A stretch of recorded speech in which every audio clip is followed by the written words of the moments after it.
आपने प्रदूषण के कई रंग देखे होंगे, काली नदी, सूखे पेड़, धुंधला आसमान, आंखों को जलाता स्मॉग। क्या आपने गुलाबी प्रदूषण देखा है? अर्जेंटीना का दक्षिणी पैटागोनिया इलाका इस समय ऐसे ही प्रदूषण से जूझ रहा है।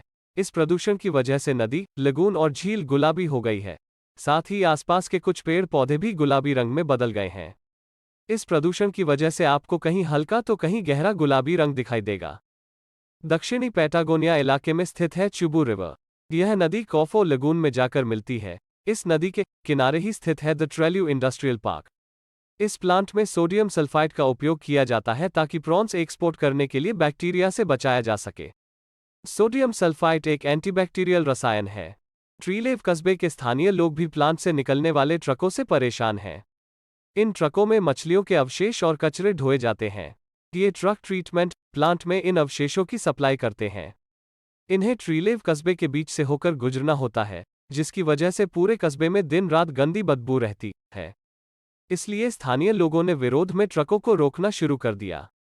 पाब्लो ने कहा कि हमें दिन भर में दर्जनों ट्रक्स दिखते थे, जो प्रदूषण और बीमारी फैलाने वाले कचरे को ढोते हैं। लोगों के रोकने के बाद स्थानीय प्रशासन ने इन ट्रकों को कचरा डंप करने के लिए कॉफो लगून के पास जगह दे दी। ट्रीटमेंट प्लांट तक ले जाने के बजाय इन्होंने कचरे को खुले में छोड़ दिया। ये कचरा ट्रीलेव के बाहरी इलाके में बहुतायत में पड़ा है। सोडियम सल्फाइड एक सामान्य एंटीऑक्सीडेंट और प्रिजर्वेटिव है। यह आमतौर पर पल्प और पेपर इंडस्ट्री में उपयोग किया जाता है, साथ ही फलों पर भी डाला जाता है ताकि उनका रंग न उतरे। मांस और मछलियों को लंबे समय तक सुरक्षित रखने के लिए भी इसका उपयोग किया जाता है।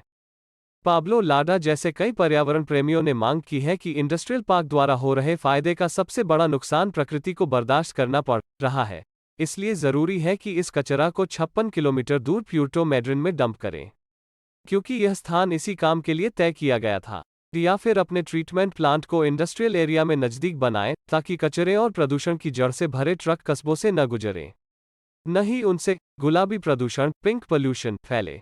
सोडियम सल्फाइड की वजह से नजदीकी जलीय स्रोतों में पानी का रंग बदलकर गुलाबी हो चुका है। कॉफो लगून राजधानी ब्यूनोस आयर्स से करीब 1400 किलोमीटर दूर है।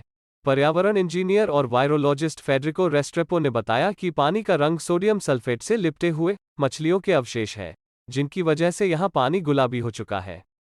कानून यह कहता है कि इन अवशेषों को पहले ट्रीटमेंट प्लांट में ट्रीट करना चाहिए, उसके बाद बचा पानी लगून में छोड़ना है। चुबुट प्रांत के प्रमुख पर्यावरणविद हुआन मिशेलाउड ने कहा कि इस गुलाबी रंग का असर पेड़ पौधों पर कम देखने को मिला है। कुछ ही इलाकों में पेड़ पौधे इस रंग में रंगे हैं, लेकिन यह रंग कुछ दिनों में गायब हो जाएगा। उधर planning secretary Sebastian de la Valna ने कहा कि यह अब इतनी बड़ी समस्या हो गई कि इसे तत्काल सुधार पाना बहुत मुश्किल है। इंडस्ट्रियल प्लांट चुबुट प्रांत में ही है। यहां पर करीब 6 लाख लोग रहते हैं। इनमें से हजारों की नौकरी इसी इंडस्ट्रियल पार्क में है, इसलिए लोग मजबूर हैं।